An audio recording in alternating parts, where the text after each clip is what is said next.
Díú ba cháirde, in jobh ba má spántríb cecha an pátrúin áling duilleoga seo aana, sféidir tríal amhaintas hé siúlóide san áidir.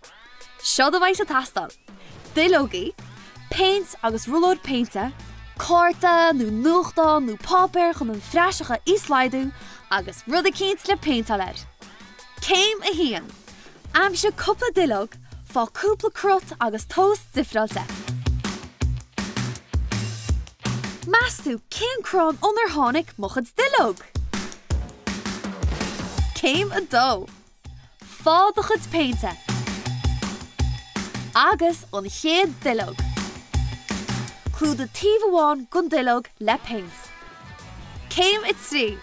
Cuir an duilleog síos ar a bápéir leis an tíomh painte in íochtar. Agus it sin a baint úsáide as rúlar tirim, té had a duilleog chun an féint a rú síos go cothram. Breanna ar a bátarúm nu atá cruthaí ann. Bain úsáid as duilleogaí éagsúla le pátrún éagsúla a chruthú.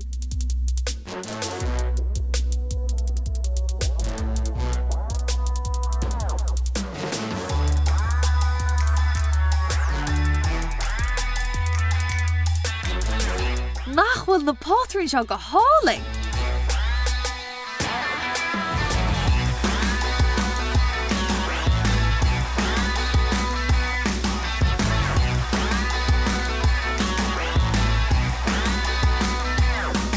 Agus sin é, tá cuma iontachair. Tá súlam go mana tú tainmh as seo.